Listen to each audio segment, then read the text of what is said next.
Trastorno disfórico premenstrual. ¿Lo han escuchado? ¿No? Si le digo síndrome premenstrual. Sí, ¿no? El trastorno disfórico premenstrual. Bueno, esa enfermedad nos vamos a ubicar en esta gráfica, que yo creo que aquí, a estas alturas del semestre, ya deben haberla visto. ¿O no? ¿La han visto? ¿Qué es esto? Es el ciclo menstrual. Entonces, el día 0 del ciclo menstrual, ¿cuál es? El primer día de la menstruación, ¿cierto? Día 14, ovulación. Y entonces fase folicular, fase lútea. Aquí vuelve entonces ovulación, listo, y después vuelve y llega la menstruación, ¿cierto? Que es otra vez el día 0, ¿sí?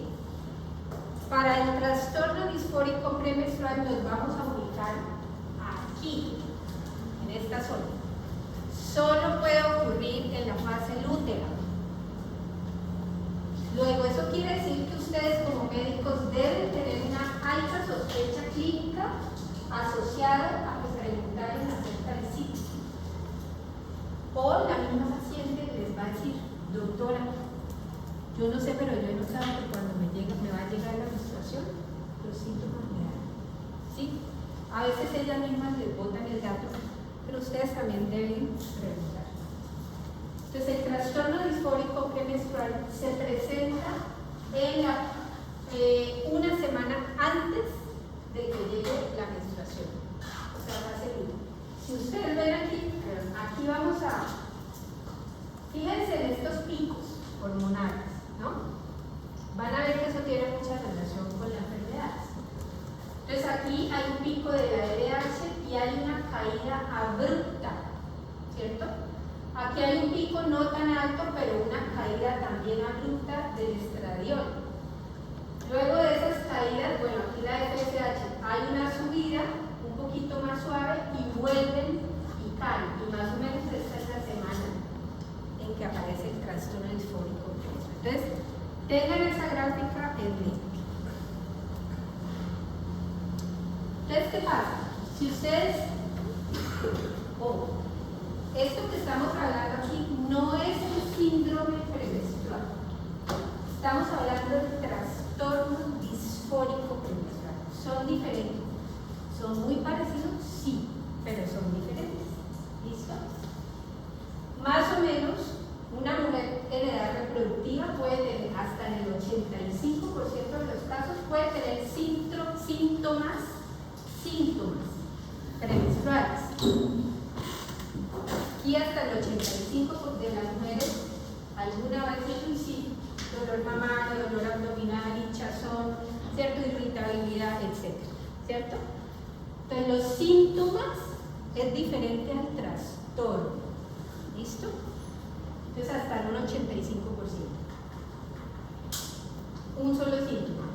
Que ya interfiera con un aspecto de la vida, o sea, que haya alteración funcional, puede haber hasta el 40%.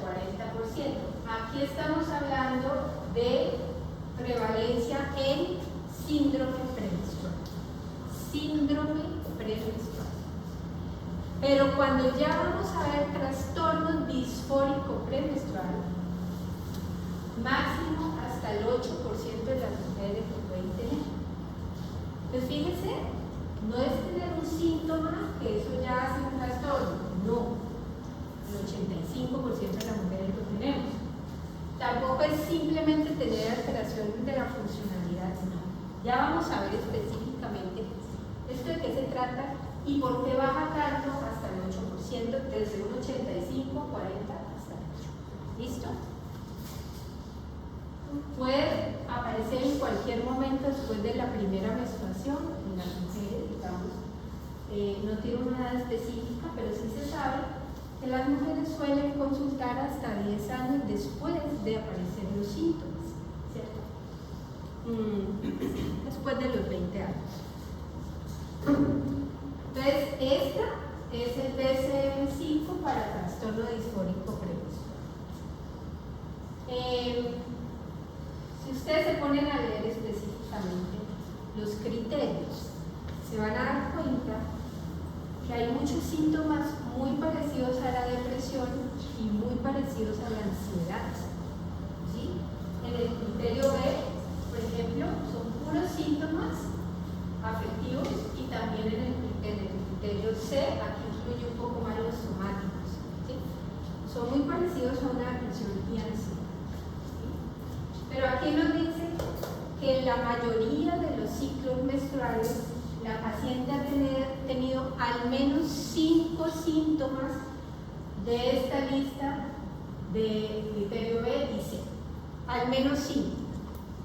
¿Listo?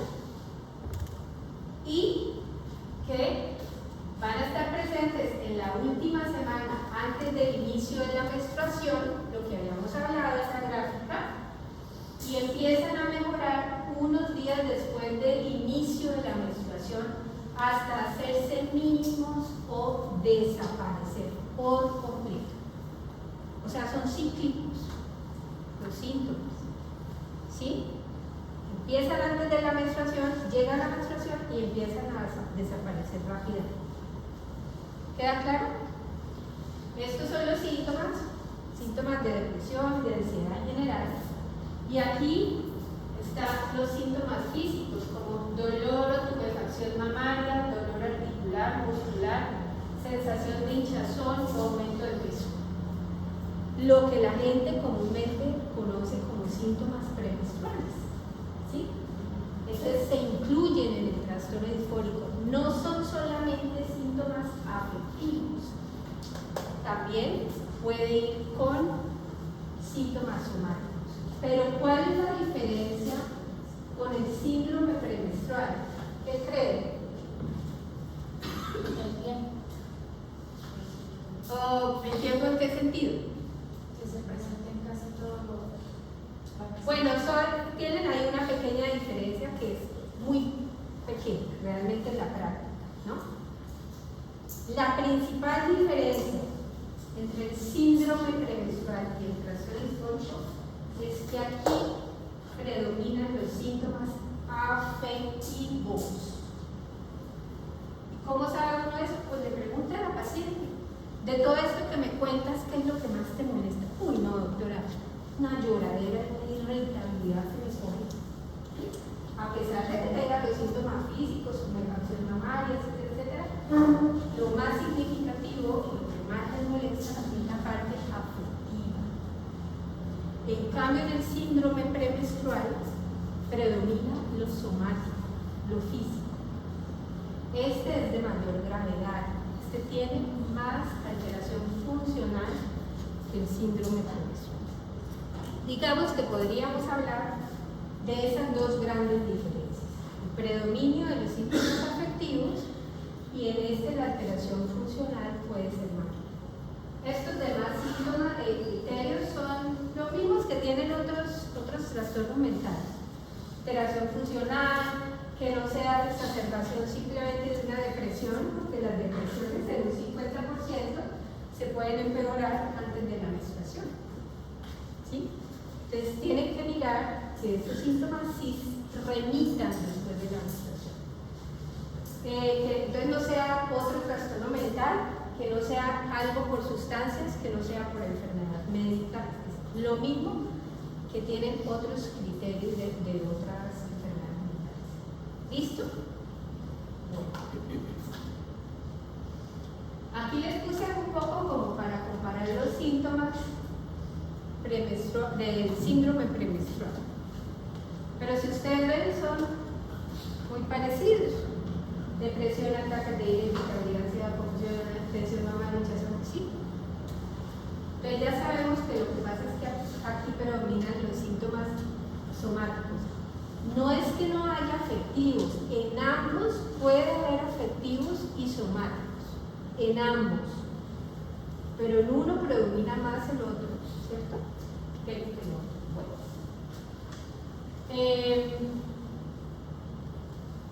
Bueno, aquí lo que tú decías, aquí en el síndrome premenstrual te dice que en 3 ciclos menstruales previos, ¿sí? Debe haber para poderse hacer diagnóstico. De resto es lo mismo, resolverse dentro de 4 días del inicio de la menstruación y no recurrir hasta el día 12. Bueno, esto se refiere a unos reportes que existen, son como unas tablas que uno pone llenar a la paciente de los síntomas que presenta de acuerdo al ciclo. Entonces, a eso se refiere este criterio. Al menos en 2 ciclos menstruales, en un reporte prospectivo. Esos son los reportes prospectivos que uno les pone a llenar. Y alteración funcional están ambos. Entonces, respecto a la clínica, en el síndrome premenstrual predomina, digamos que lo más observado es la distensión o dolor mamario, hasta en el 81% de las mujeres. Y en la clínica del trastorno disfórico, el 100% tiene tristeza, que es lo que más predomina. ¿Listo? Ahí están los otros. Fíjense que aquí también es muy alto esto, pero la tristeza está muy alta en todas ellas, ¿no? Bien. Bueno, aquí este datico como medio suelto, aquellos sin patología premenstrual. O sea, lo que hablábamos al principio de los síntomas sueltos que no configuran un trastorno, se ha encontrado que la distensión abdominal puede ser uno de los síntomas más comunes en las mujeres que no tienen trastorno, pero que sí tienen síntomas premenstruales en general. Estos son los factores etiológicos. Aquí hay de todo, desde factores hormonales con alteración en la secreción de diferentes hormonas, factores sobre los esteroides gonadales, progesterona, etc. Alteración en los neurotransmisores. Hoy en día, por ejemplo, está muy asociado el GABA, pero también tiene que ver la serotonina, pero también tiene que ver la noradrenalina. Y factores genéticos. Entonces, si mi mamá tuvo trastorno disfórico, pues yo tendré más riesgo. Si mi hermana, ¿sí? Entonces, sobre todo en primer grado con sanguinidad, esa historia familiar es muy frecuente.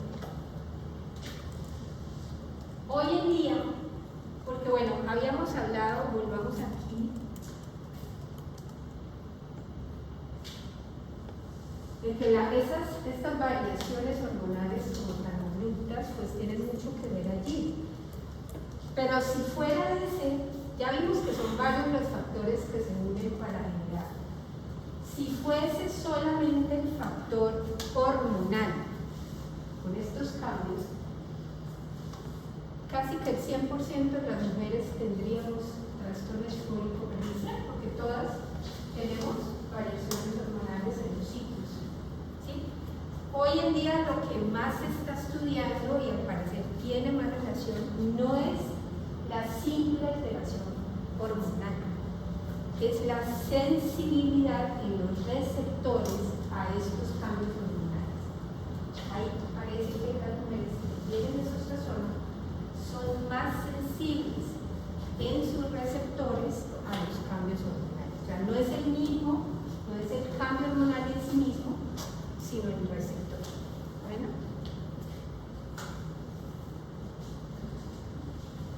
Factores de riesgo. Están los genéticos, la heredabilidad, ¿cierto? Que varía, esto es solo para síntomas, no para trastornos ni nada. Para síntomas, la heredabilidad varía entre el 30 y el 80% de los casos, luego digamos que está ahí todavía en discusión. Pero hay factores ambientales que también, entonces la presencia de estrés crónico, no estoy hablando del estrés normal de la vida diaria, el estrés crónico, los traumas interpersonales, los cambios en países en donde hay cambios estacionales, esto es muy frecuente, ¿sí? Incluso hay muchos países que hoy en día tienen incapacidad para estos trastornos, la mujer tiene el diagnóstico de dar incapacidad para ir a trabajar. Si mal no estoy, en Francia, todos los países por allá como esas zonas tienen la posibilidad de incapacitarse. Los aspectos socioculturales que tengan que ver con la conducta sexual femenina podría alterar la expresividad de los síntomas, como reprimirlos, como facilitarlos y buscar más ayuda de médicos especialistas. ¿Qué marcadores diagnósticos tenemos? Entonces, existen, digamos que varias escalas que han sido validadas, son múltiples, ¿sí? Aquí se las nombro un poco, y en esas escalas que yo les nombraba, que toca poner a la mujer, ordenar los síntomas, cuando aparecen, etc. Tras 2 meses de observación y que estén presentes los síntomas, pues con eso podríamos hacer objetivamente el diagnóstico. ¿Se puede hacer sin las escalas? Sí. Pero digamos, si disponemos de las escalas de al menos 2 meses consecutivos de síntomas de acuerdo a las escalas, ¿no? ¿Qué diagnóstico diferencial? Pues tienen que ir a buscar todas las patologías que pueden cursar con alteración cíclica, ¿sí? Cíclica. Desde el síndrome premenstrual, que es el que estamos nombrando aquí toda la clase, desde la simple dismenorrea, desde un trastorno afectivo bipolar, que ustedes saben que es cíclico también, ¿cierto? Pero entonces, ojo, porque ahí el punto clave es el inicio de la menstruación y los síntomas antes de y desaparecen después de la menstruación. ¿Listo? El mismo trastorno depresivo mayor, lo que yo les decía, que puede empeorar cuando llega la menstruación, o trastornos depresivos o afectivos en general asociados al uso de algunos medicamentos como anticonceptivos orales. Todo esto tenemos que evaluarlo al momento de hacer diagnóstico. Por último, ¿cuál es el tratamiento? Entonces, disponemos de medidas no farmacológicas y medidas farmacológicas. Siempre vamos a comenzar con las medidas no farmacológicas. ¿Cuáles son? Vamos a recomendar a estas mujeres ejercicios de tipo aeróbico. ¿Listo? Cambios en la alimentación, es decir, vamos a recomendarles que disminuyan el uso de alimentos que puedan generar metilxantinas como el café, el té, cola, chocolates. Vamos a disminuir el uso de sal, ¿sí?, en las comidas o azúcares refinados. Podemos, o digamos una de las recomendaciones es incluir los suplementos de calcio, 1200 miligramos al día en el síndrome premenstrual, pero podemos usarlo igual en el trastorno.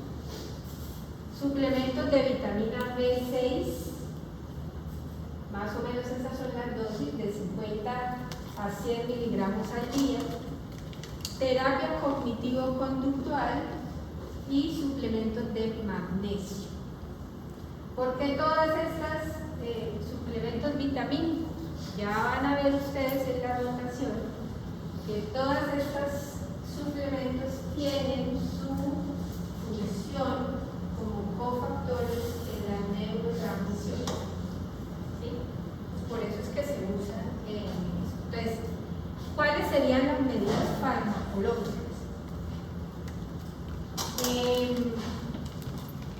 Los anticonceptivos orales, pero no vamos a usar los regímenes que son clásicos, 21-7. Ustedes saben que hay unas pastillas que vienen para tomar 21 días y descansar 7.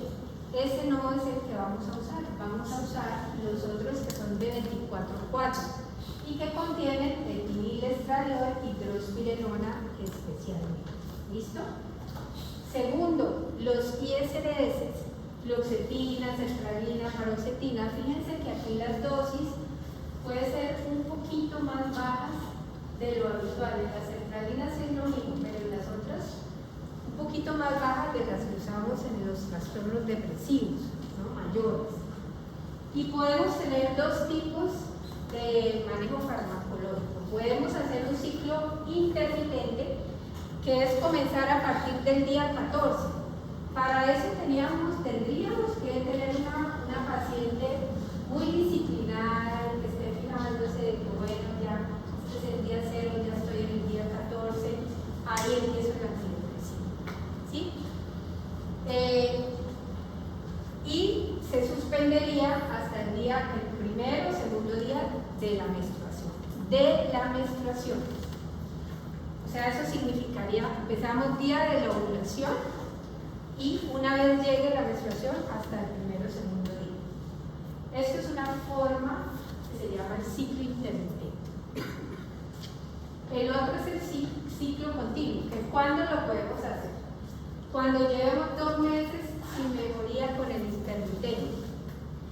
O si simplemente vemos que esta paciente va a ser muy difícil para que esté pendiente del día 14, de que toca suspenderla.